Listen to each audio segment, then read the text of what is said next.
Foreigners ಯಾಕೆ ಆರೋಗ್ಯವಾಗಿರ್ತಾರ ಅಷ್ಟು ದಪ್ಪ ದಪ್ಪ ಇದ್ರು ಅಂದ್ರೆ ಅವ್ರು ಬ್ರೆಡ್ಗಿಂತಲೂ ಹೆಚ್ಚು ಬಟರ್ ತಿಂತಾರೆ, ಬ್ರೆಡ್ಗಿಂತ ಹೆಚ್ಚು ಬೆಣ್ಣೆ ತಿಂತಾರೆ, ಪಲ್ಯ ತಿಂತಾರೆ, ತರಕಾರಿ ಸೂಪ್ ತಿಂತಾರೆ, ತರಕಾರಿಗಳ ಸಲಾಡ್ ತಿಂತಾರೆ. ಅವರು ಫ್ರೂಟ್ ಸಲಾಡ್, ವೆಜಿಟೇಬಲ್ ಸಲಾಡ್ ಅಂತ ಮಾಡ್ಕೊಂಡು ಕಟ್ ಮಾಡ್ಕೊಂಡು ತಿಂದಿದ್ದೆ. ನೀವು ಹಂಗಿಲ್ಲ, ಎಲ್ಲ ಕುದಿಸಿ ಬೇಯಿಸಿ ಸಮಾಧಿ ಮಾಡಿ, ಅರ್ಥ ಆಯ್ತಾ? ಸಾಯಿಸಿ ಹೊಟ್ಟೆಲ್ ಹೂತ್ ಹಾಕ್ಬಿಡ್ತೀರಿ, ಅದು ಕೊಳೆಯಕ್ಕೆ ಶುರು ಆಗ್ಬಿಡ್ತದೆ. ಒಂದು ತಮಾಷೆ ಹೇಳ, ತಮಾಷೆ ಅಲ್ಲ, ಅದು ಸತ್ಯ. ಈಗ ಒಂದು ಪದ್ಯ ಕೇಳಿರ್ಬೇಕು ನೀವೆಲ್ಲ, ಇಟ್ಟರೆ ಸಗಣಿಯಾದೆ, ಗೊತ್ತಾ? ಮತ್ ತುಂಬ್ರಿ, ಫಿಲ್ ಅಪ್ ದಿ ಬ್ಲಾಂಕ್ಸ್. ಇಟ್ಟರೆ ಸಗಣಿಯಾದೆ, ತಟ್ಟಿದರೆ ಕುರುಳಾದೆ, ಸುಟ್ಟರೆ ನೊಸಲಿಗೆ ವಿಭೂತಿಯಾದೆ, ನೀನಾರಿಗಾದೆಯೋ ಎಲೆ ಮಾನವ. ಯಾರು ಹೇಳಿದ್ದಿದು? ಆಕಳು ಹೇಳ್ತಂತೆ. ಆಕಳಿಗೇನು ಕನ್ನಡ ಬರ್ತದೆ? ಆಕಳ ಮೇಲೆ ಹಾಕಿ ಇವನೇ ಹೇಳಿದ್ದು. ಯಾರೋ ಮನುಷ್ಯನೇ ಹೇಳಿದ್ದು. ಇದೇ ಇವನ ಶ್ರೇಷ್ಠತೆ. ಮನುಷ್ಯನ ಘನತೆ ಏನಂದ್ರೆ ತನ್ನ ತಪ್ಪು ಗೊತ್ತಾಗ್ತಾ ಇದೆ. ಅದಕ್ಕೆ ಒಬ್ಬೊಬ್ಬ ಕವಿಗಳು ಹುಟ್ಕೊಂತಾರೆ, ಬರೀತಾರೆ, ನಮ್ಮನ್ನು ತಿದ್ದುತ್ತಾರೆ. ಹೌದಾ? ಬಹಳ ಅದ್ಭುತ ಪದ್ಯ. ಮಕ್ಕಳೇ, ಹಸುಗಳು ಆಕಳುಗಳನ್ನೆಲ್ಲ ನೋಡಿದ್ದೀರ ನೀವು? ಗ್ಯಾರಂಟಿ. ಏನ್ ತಿಂತಾವು? ಹುಲ್ಲು ತಿಂತವೆ, ಸೊಪ್ಪೆ ತಿಂತವೆ, ದಂಟು ತಿಂತವೆ, ಸಿಪ್ಪೆ ತಿಂತವೆ. ಹೌದಿಲ್ಲ? ಅವ್ಯಾವ ಇಡ್ಲಿ, ಪಡ್ಡು, ದ್ವಾಸಿ, ಕೇಕು, ಬ್ರೆಡ್ಡು, ಬಿಸ್ಕೆಟು ತಿಂದಿದವ? ಇಲ್ಲ. ತಿನ್ನಕ್ ಕೊಡೋದಿಲ್ಲ ನೀವು ಅವಕ್ಕೆ. ಮತ್ ಕೊಡ್ಲು ಬೇಡ್ರಿ, ಒಳ್ಳೇದಲ್ಲ. ಮತ್ತ ಅವಕ್ಕೆ ಆರೋಗ್ಯಕ್ಕೆ ಒಳ್ಳೇದಲ್ಲ. ಗೊತ್ತಾಯ್ತಾ? ನೋಡಿ, ನಾವು ಭತ್ತ ತಗೊಂತೀವಿ, ಅವಕ್ಕೆ ಹುಲ್ಲು ಹಾಕ್ತೀವಿ. ನಾವು ಅಕ್ಕಿ ತಗೊಂತೀವಿ, ಅವಕ್ಕೆ ತೌಡು ಹಾಕ್ತೀವಿ. ನಾವು ಜೋಳ ತಗೊಂತೀವಿ, ಅವಕ್ಕೆ ದಂಟು ಹಾಕ್ತೀವಿ.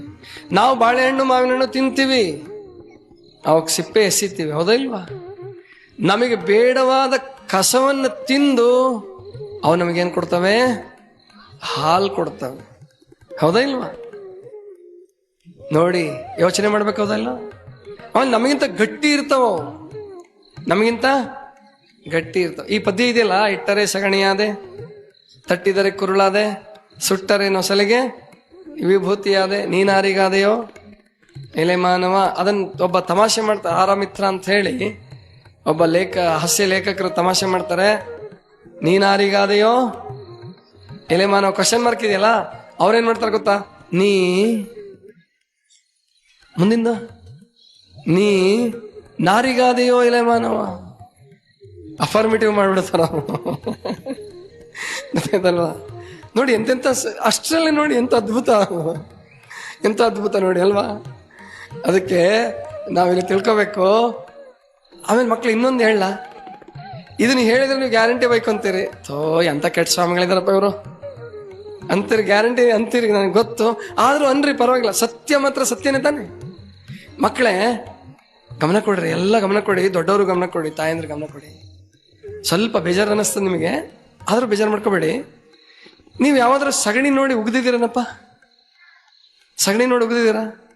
ಅದೇ ಸಗಣಿ ನೋಡಿದ್ರೆ ಅದು ಭಕ್ತಿಯಿಂದ ತಗೊಂಡು ಅದನ್ನ ಕುಳ್ಳು ಮಾಡಿ, ಬೆನಕನ್ನು ಮಾಡಿ, ಗಣಪತಿ ಮಾಡಿ, ಅದಕ್ಕೆ ಹೂವಿಟ್ಟು ಪೂಜೆ ಮಾಡ್ತೀರಿ. ಅದೇ ನಿಮ್ಮ ಸಗಣಿ ನೋಡಿದ್ರೆ ನೋಡಿದ್ರಲ್ಲ, ಬರೀ ನೆನೆಸ್ಕೊಂಡ್ರೆ ತೂ ಅನಿಸ್ತದೆ. ಅವುಗಳ ಸಗಣಿ ಹಂಗೆ ಯಾಕೆ? ಯಾರಾದ್ರೂ ವಿಚಾರ ಮಾಡಿದ್ರೇನು? ಇಲ್ರಿ, ನಾವು ಅವೆಲ್ಲ ವಿಚಾರ ಮಾಡಂಗಿಲ್ಲ. ಎತ್ತೆತ್ತ ನೋಡಿದೊಡತ್ತ ನೀನೇ ದೇವ, ಸಕಲ ವಿಸ್ತಾರದ ರೂಹು ನೀನೇ ದೇವ, ಈಶಾವಾಸ್ಯಂ ಇದಂ ಸರ್ವಂ ಪೂರ್ಣಮದಃ ಪೂರ್ಣಮಿದಂ ಹಿರಣ್ಮಯನ ಪಾತ್ರೇಣ. ಇವನ್ನೆಲ್ಲ ನಾವು ವಿಚಾರ ಮಾಡ್ಬೇಕು. ನೀವೇ ಕೆಟ್ಟ ಸ್ವಾಮಿಗಳಪ್ಪ, ಇದೇನು ಸಗಣಿ ಇದೆಲ್ಲ ಹೇಳ್ತೀರಿ? ಹೌದಾ ಇಲ್ವಾ? ವಿಚಾರ ಮಾಡೇ ಇಲ್ಲ. ಎಲ್ಲರ ಸಗಣಿನೂ ಹಿಂಗೇನೆ, ಇನ್ಕ್ಲೂಡಿಂಗ್ ಸ್ವಾಮೀಜಿ ಆಲ್ಸೋ. ಮತ್ತಿನ್ನೇನು ಅವ್ರೇನ್ ಮತ್ತೆ ಹಣ್ಣು ಮತ್ತೆ ಇದೇನೇ ತಿಂತಾರೆ? ಮಸ್ತ್ ಹೋಳಿಗೆ ಹೊಡೆದು ಏನ್ ಗತಿ ಆಗ್ಬೇಕ್ರಿ ನಮ್ಮ ಆರೋಗ್ಯ? ನಮ್ಮ ಆರೋಗ್ಯ ಎಲ್ಲಿ ಕೆಟ್ಟಿದೆ ಅಂತ ಗೊತ್ತಾಯ್ತಾ? ಎಲ್ಲ ಕುದಿಸಿ ಬೇಯಿಸಿ ಹುರಿದು ಕರ್ದು ಹೆಣ ಮಾಡಿ ತುಂಬಿದ್ದು. ಅದಕ್ಕೆ ಒಬ್ಬ ಇಂಗ್ಲಿಷ್ ಲೇಖಕ ಹೇಳ್ತಾನೆ, ಮಾಂಸಾಹಾರಿಯ ಹೊಟ್ಟೆ ಅಂದ್ರೆ ಸ್ಮಶಾನ ಅಂತೆ. ಮಾಂಸಾಹಾರಿಯ ಹೊಟ್ಟೆ ಅಂದ್ರೆ ಸ್ಮಶಾನ, ಸಸ್ಯಾಹಾರಿಯ ಹೊಟ್ಟೆ ಅಂದ್ರೆ ಗೊಬ್ಬರದ ಗುಂಡಿ. ಸಸ್ಯಾಹಾರಿ ಹೊಟ್ಟೆ ಅಂದ್ರೆ ಗೊಬ್ಬರದ ಗುಂಡಿ. ಅದಕ್ಕೆ ಗೊಬ್ಬರದ ಗುಂಡಿ ಮಾಡ್ಕೋಬೇಡಿ, ಸ್ಮಶಾನ ಅಂತೂ ಮಾಡ್ಕೋಬೇಡಿ. ಗೊಬ್ಬರದ ಗುಂಡಿನೂ ಎಷ್ಟು ಬೇಕೋ ಅಷ್ಟೇ ತಿಂದ್ರೆ, ಸರಿಯಾಗಿ ಜೀರ್ಣ ಆದ್ರೆ ಅದು ಗೊಬ್ಬರದ ಗುಂಡಿ ಅಲ್ಲ.